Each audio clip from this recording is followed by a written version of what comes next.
Groundwater is not an hazard from the natural disaster point of view. Drought, fire, landslides, or and floods are droughts or natural hazards.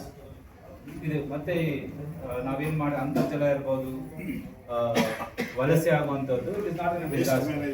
ಅದು economical reasons, people moving out, ಕೆಲವರು migrate ಆಗ್ತಾರೆ. ನಾನು migrate ಆಗಿದ್ದೀನಿ ಹೈದರಾಬಾದ್ಗೆ, so it is not a disaster.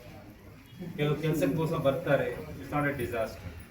So ನಾವು ಮಾತಾಡಿದಾಗ ಈ preparedness ಅಲ್ಲಿ ಹೆಚ್ಚು ಕಡೆ ನಾವು ಮಾತಾಡ್ತಾ ಇರೋದು, ಕೆಲವರು ಸರ್ಕಾರ ಹೀಗೆ ಮಾಡಬೇಕು ಹಾಗೆ ಮಾಡಬೇಕು ಅಂತ ಮಾತಾಡ್ತಾ ಇದ್ದಾರೆ. ಇಲ್ಲಿ ಪ್ರಿಪೇರ್ಡ್ನೆಸ್ ಹೇಳ್ತಾ ಇರೋದು ಆಸ್ ಅನ್ ಇಂಡಿವಿಜುವಲ್ ಆರ್ಗನೈಸೇಷನ್ ಫೇವರ್ಡ್ಗೆ ನಮ್ಮ ಪ್ಲಾನ್ ಏನಿದೆ, ಸೊ ಅದರ ಹಿನ್ನೆಲೆಯಲ್ಲಿ ನಾವು ಇವತ್ತು ಚರ್ಚೆ ಮಾಡ್ತಾ ಇರೋದು. ಗವರ್ಮೆಂಟ್ ಇನ್ಸ್ಟಿಟ್ಯೂಷನ್ ಮಾಡುವಂತ ಪ್ಲಾಟ್ಫಾರ್ಮ್ ಅವ್ರು ಏನ್ ಮಾಡಬೇಕು ಚರ್ಚೆ ಮಾಡುವಂತ ಬೇರೆ plan.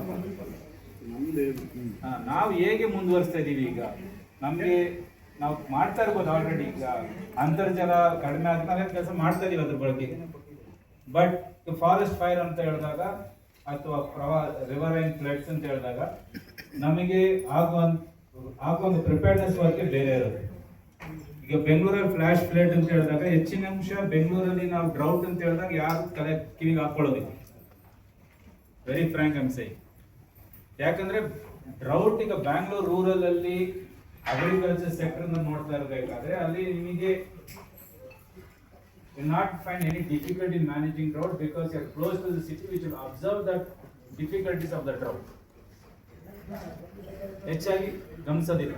But inland interior Karnataka, north interior ಕರ್ನಾಟಕದಲ್ಲಿ ಪ್ರವಾಹ ಇದ್ದಾಗ ತುಂಬಾ ಕಾಳಜಿ ವಹಿಸ್ಕೊಂತಾರೆ.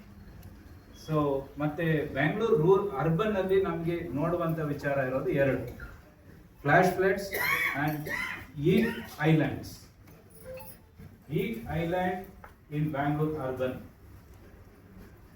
ಹೀಟ್ ಐಲ್ಯಾಂಡ್ ಅಂತ ಹೇಳಿದ್ರೆ ನಿಮಗೆ ಒಂದು ಕಡೆ ಇಡೀ ಬೆಂಗಳೂರು ಸಿಟಿಯಲ್ಲಿ ಒಂದು 5 ಅಥವಾ 6 ಸ್ಪಾಟ್ ಅಲ್ಲಿ ನಿಮಗೆ ಅತಿ ಹೆಚ್ಚು ಉಷ್ಣಾಂಶ ಇದ್ದು it become very difficult for people to leave there. Heat island ಅಂದ್ರೆ ಐಲ್ಯಾಂಡ್ ಹೇಗೆ ಮಾತಾಡ್ತೀವಿ ಅದೇ ಎಲ್ಲ ಕಡೆ ಒಂದೇ ಇರ್ಲಿಕ್ಕಿಲ್ಲ, ಒಂದು ವಾರ್ಡ್ 2 ವಾರ್ಡ್ ಸಾಕಷ್ಟು ಹೀಟ್ ಇರ್ಬೋದು.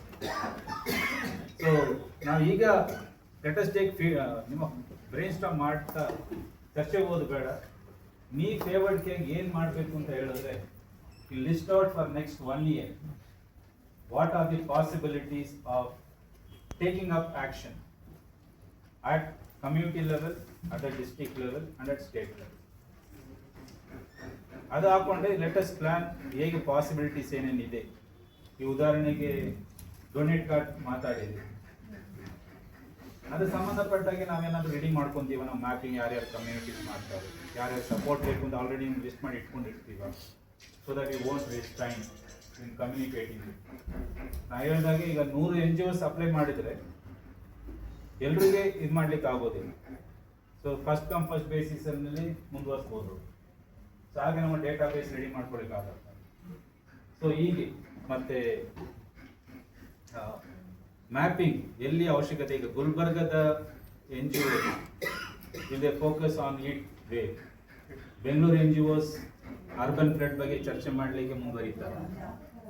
ಅಥವಾ ಶಿವಮೊಗ್ಗ ಡಿವಿಷನ್ ಅಲ್ಲಿ ಮಾತಾಡ್ತಾ ಇರಬೇಕಾದ್ರೆ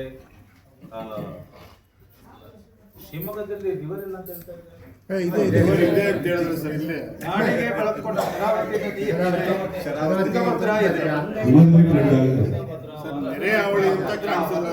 ಇನ್ನೊಂದು ಅಬ್ಸರ್ವೇಷನ್ಸ್ ಇಲ್ಲಿ ಕಲಬುರಗಿ ವಿಭಾಗದಲ್ಲಿ ಲೈಟ್